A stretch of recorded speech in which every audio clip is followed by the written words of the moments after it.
Oke, akhirnya apa? Akhirnya tragedi katanya Nietzsche.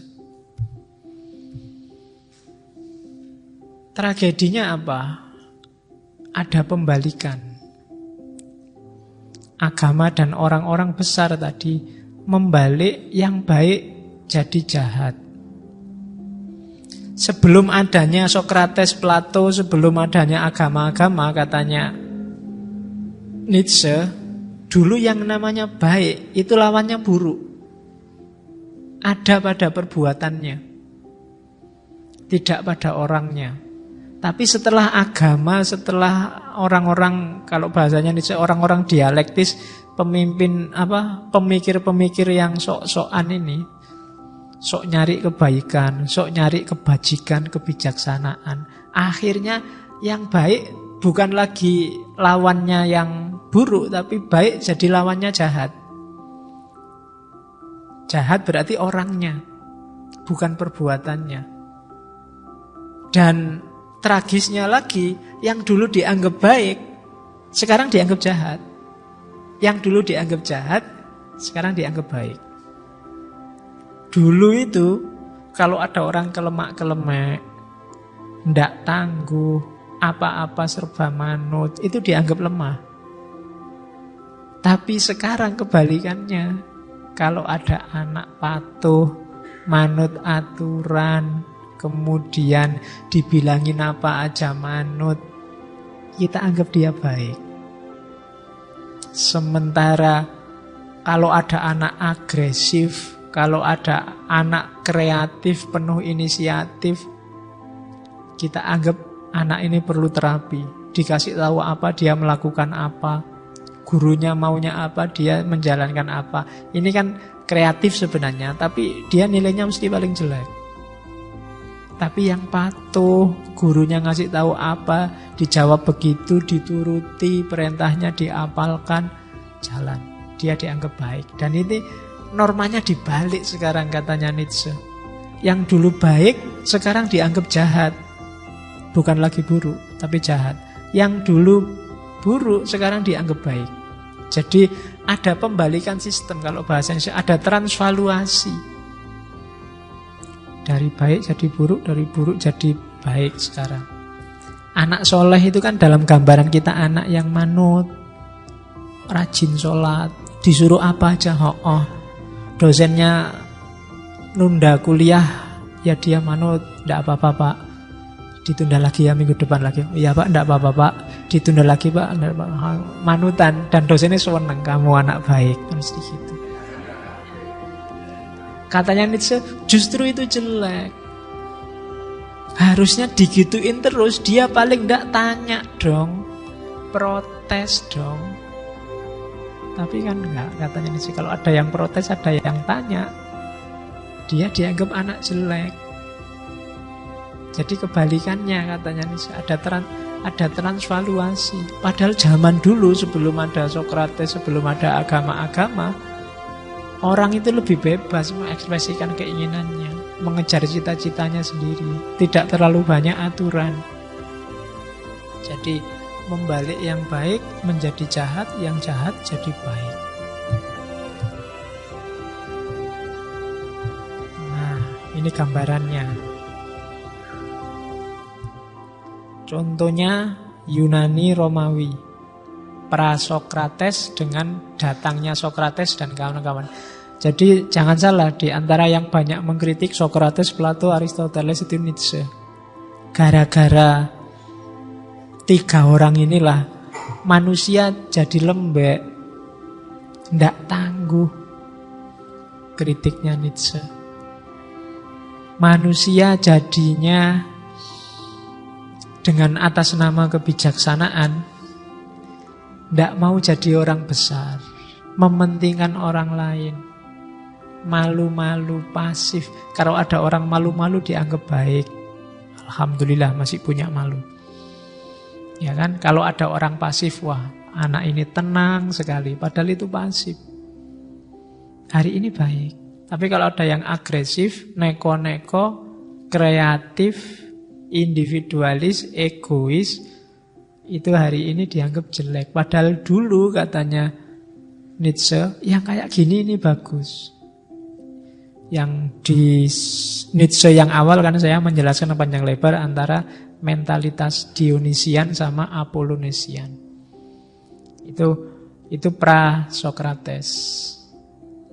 Dengan setelah datangnya Sokrates. Jadi agama ternyata mainnya juga begitu.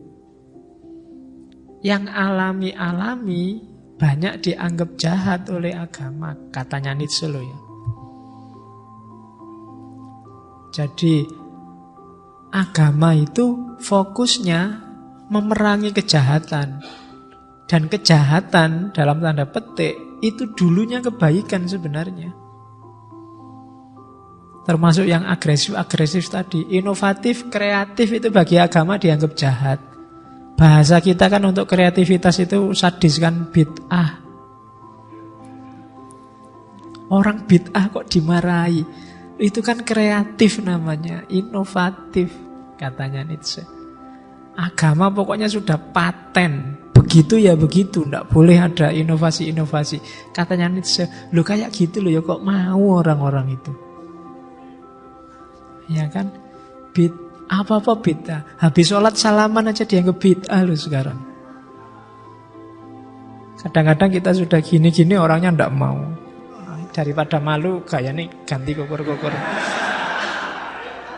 Iya.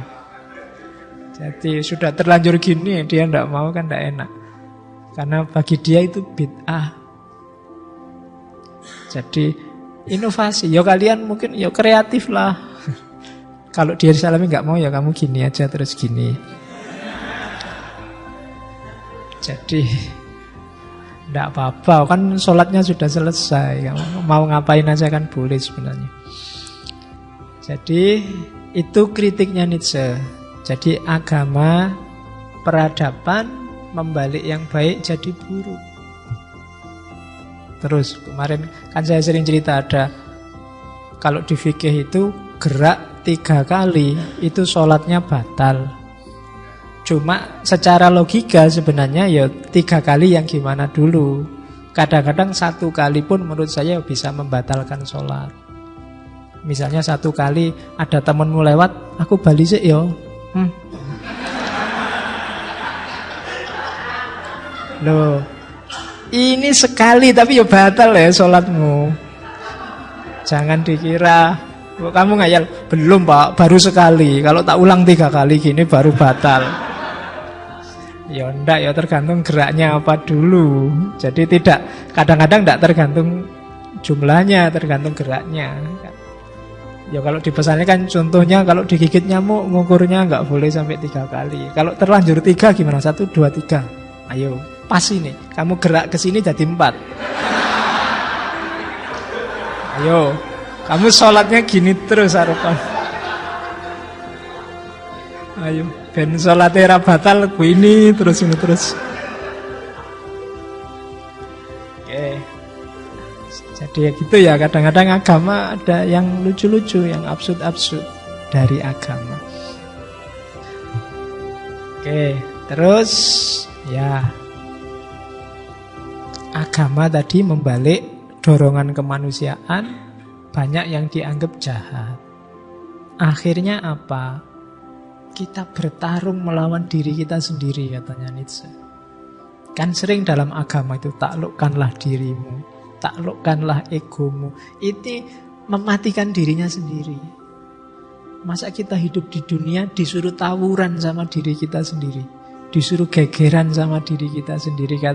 Katanya Nietzsche, tidak masuk akal itu, tidak manusiawi. Loh, kita hidup di dunia kan disuruh jadi manusia. Harusnya ya yang manusiawi dong, katanya Nietzsche. Kita jadi benci sama diri kita sendiri. Kita jadi, tubuh ini, dunia ini penjara, menyiksa batinku, menyiksa fitrahku dan seterusnya. Kita marah-marahi diri kita sendiri. Kalau lihat lawan jenis terus seneng, ini nafsu, tidak boleh aku seneng. Kalau lihat, jadi kamu nyiksa dirimu sendiri. Wong ketika kamu lihat terus nafsumu bangkit, itu kan ya alamiah toh, natural toh. Lihat lawan jenis kok suka, itu kan natural. kecuali yang sesama jenis. Ya, jangan dilawan, biarin aja. Tapi agama kan sering, katanya kalimat pertama itu, nganggep yang kayak gini ini kejahatan. Jadi akhirnya apa? Hidup ini jadi sumpek.